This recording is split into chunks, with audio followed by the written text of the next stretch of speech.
வணக்கம். இது people English series. ஒரு சென்டென்ஸ்ல ப்ரெப்போசிஷனோட பங்கு எவ்வளவு இம்பார்ட்டன்ட் நம்ம நிறைய தடவை சொல்லியிருக்கோம். நிறைய ப்ரெப்போசிஷன்ஸ் பத்தின வீடியோஸ் நம்ம போட்டிருக்கோம். எல்லா வீடியோஸும் ப்ரெப்போசிஷன்ங்கிற பிளேலிஸ்ட் கீழே வரும், நீங்க பார்க்கலாம். இன்னைக்கு வீடியோல நாம அகேன்ஸ்ட் ப்ரெப்போசிஷனை எப்படி எல்லாம் யூஸ் பண்ணலாம் அப்படின்றத தெரிஞ்சுக்க போறோம். ஸோ அகேன்ஸ்ட் நிறைய அர்த்தங்களை நம்ம யூஸ் பண்ணலாம். ஃபர்ஸ்ட் நம்ம பார்க்க போற அர்த்தம், யாராவது ஒருத்தவங்க ஒண்ணு சொல்றாங்க அப்படின்னா அதை நம்ம அக்ரி பண்ணிக்கல அப்படின்னா, அதாவது எதிராக, மாறாக அப்படின்னு நம்ம தமிழ்ல சொல்லுவோம் இல்லையா? ஸோ அந்த மாதிரியான அர்த்தத்துல நம்ம அகேன்ஸ்ட் நிறைய யூஸ் பண்ணுவோம். ஃபார் எக்ஸாம்பிள், என்னோட விருப்பத்துக்கு மாறாக, எதிராக என்னுடைய பைக்கை விற்க வேண்டிய கட்டாயம் ஏற்பட்டுச்சு அப்படின்னு நம்ம சொல்ல போறோம். I was forced to sell my bike against my will. I was forced to sell my bike against my will. இப்ப அதே மாதிரி யாருடைய பேச்சுக்கு எதிரா நான் எதுவும் சொல்ல மாட்டேன், அந்த தைரியம் இல்லை அப்படி சொல்லுவோம் இல்லையா? ஸோ இப்ப எங்க அப்பா ஏதாவது ஒன்று சொன்னாங்கன்னா நான் இதெல்லாம் எதுவும் சொல்ல மாட்டேன், அவங்களுக்கு எதிராக நான் எதையும் சொல்ல துணிய மாட்டேன், அந்த மாதிரி நம்ம சொல்ல போறோம். I wouldn't dare say anything against my father. I wouldn't dare say anything against my father. இந்த இடத்துல ஒரு டவுட் வரலாம். ஐ வுடன்ட் டேர் டு சேவா, டேர் சேவா அப்படின்ட்டு. டேர் சே அப்படின்றதே ஒரு இடியமேட்டிக் எக்ஸ்பிரஷன். இதை எப்படியே நம்ம யூஸ் பண்ணுவோம். இதை எப்படியெல்லாம் யூஸ் பண்ணலாம் அப்படிங்கிறத பத்தி நம்ம இன்னொரு வீடியோல பார்க்கலாம். இப்போ சிலர் நம்ம கட்சிக்கு இவங்கெல்லாம் எதிராக வாக்களித்துள்ளனர். ஒரு பொலிட்டிக்கல் பார்ட்டி இருக்கு, இந்த பார்ட்டி நம்மளுடைய பார்ட்டிக்கு அகேன்ஸ்டா இவங்கெல்லாம் வாக்களித்துள்ளனர் அப்படின்னு நம்ம சொல்ல போறோம். They have voted against our party. They have voted against our party.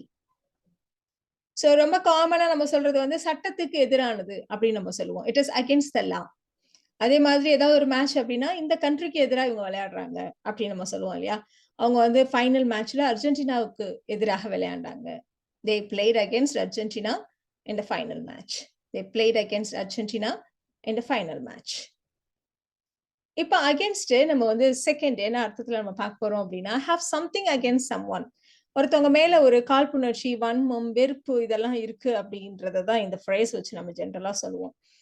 இப்ப யார் மேலயாவது என்ன என் மேல உனக்கு அப்படி கோவம், ஏன் என்கிட்ட இப்படி நடந்துக்கிற அப்படி கேட்டா, இல்ல இல்ல உன் மேல எனக்கு எந்த கோபம் வெறுப்பெல்லாம் கிடையாது அப்படின்னு நம்ம சொல்லுவோம் இல்லையா?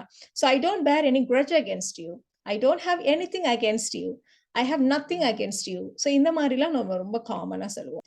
இப்போ ஒருத்தவங்களை பார்த்த உடனே, ஏன் எப்ப பார்த்தாலும் உங்ககிட்ட ஒரு மாதிரி நடந்துக்கிறா, அவளுக்கு வந்து உன் மேல ஒரு வெறுப்பு இருக்கு, ஒரு காழ்ப்புணர்ச்சி இருக்கு, வன்மம் இருக்கு அப்படின்னு சொல்றது, she seems to have a grudge against you அப்படி சொல்லலாம். She has a grudge against you. இந்த மாதிரிலாம் நம்ம சொல்லலாம். இப்போ எனக்கு அவன் மேல வெறுப்புணர்ச்சி இல்ல, காழ்ப்புணர்ச்சி இல்ல, இப்படிலாம் நம்ம சொல்லுவோம் இல்லையா? ஏன் அவன் கிட்ட நீ சிறு சிறு நடந்துக்கிற, என்ன உனக்கு அவனுக்கு என்ன? சரி அதெல்லாம் ஒண்ணும் இல்ல. I have nothing against him. சும்மா he irritates me, that's all. ஏதாவது ஒன்று இரிட்டேட் பண்றானா அதனால நான் கோவப்படுறேன், அவ்வளவுதான். மத்தபடி எனக்கு மனசுல எல்லாம் எதுவும் இல்ல. I have nothing against him. இப்போ அதே மாதிரி ஏதாவது உன்னை பத்தி நம்ம எதிர்த்து பேசுறோம்னு வச்சுக்கோங்களேன், ஏன் உனக்கு அப்படி பிடிக்காதா அப்படின்னு, இல்ல இல்ல அதுக்கு எதிரானவள் அப்படிலாம் கிடையாது அப்படி நம்ம சொல்லுவோம் இல்லையா? ஏன் உனக்கு மாடர்ன் அவுட்ஃபிட்ஸ்னாலே உனக்கு பிடிக்காதா அப்படின்னு கேட்டா, இல்ல இல்ல அதுக்கு அப்படியே எதிரானவள்லாம் கிடையாது, எனக்கு இந்த ட்ரெஸ் கம்ஃபர்டபுளா இருக்கிறதுனால நான் அதெல்லாம் போடுறது இல்ல. I have nothing against modern outfits. I feel comfortable in this dress. That's all. I have nothing against modern outfits. I feel comfortable in this dress. இப்போ அகேன்ஸ்ட் நம்ம ரொம்ப காமனா யூஸ் பண்ற ஒரு அர்த்தம் என்ன அப்படின்னா, எதையாவது ஒண்ணு தொடுற மாதிரி தொட்டுட்டு நிக்கிறோம் அப்படின்னு வச்சுக்கோங்களேன், அந்த இடத்துல எல்லாம் நம்ம அகேன்ஸ்ட் யூஸ் பண்ணுவோம்.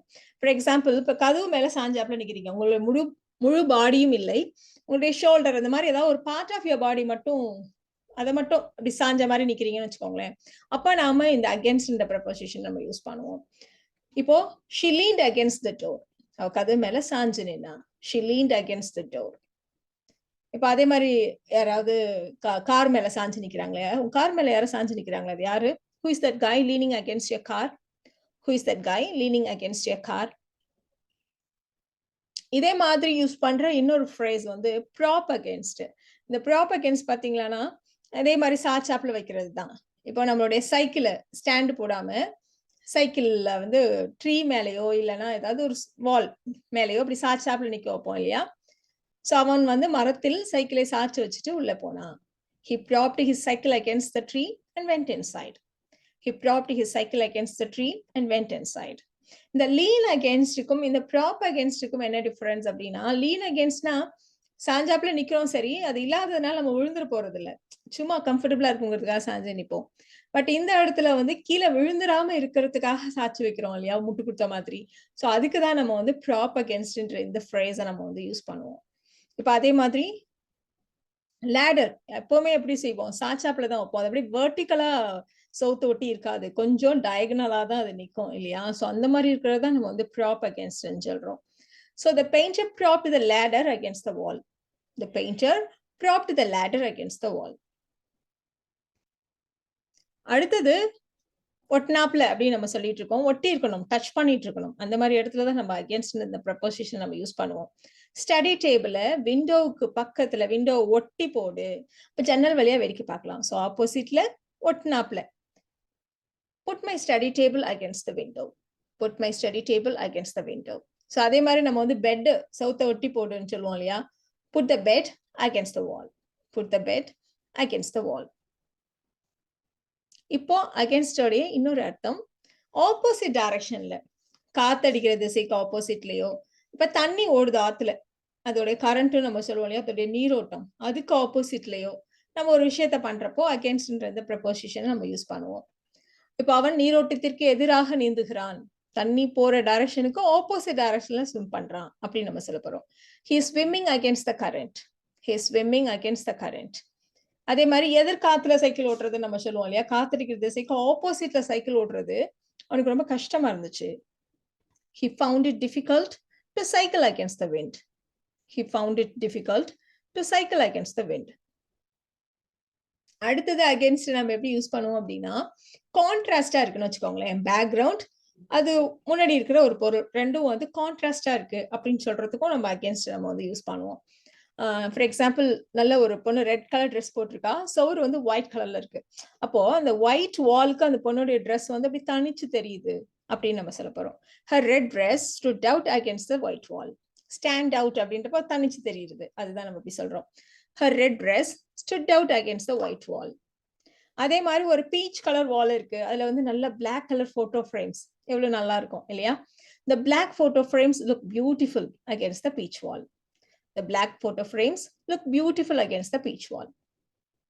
So இந்த வீடியோல நாம against இந்த preposition எப்படிலாம் யூஸ் பண்ணலாம் அப்படின்றத தெரிஞ்சுக்கிட்டோம். against வச்சு நிறைய phrasal verbs இருக்கு, அதை பத்தி நம்ம இன்னொரு வீடியோல பார்க்கலாம். Thank you so much.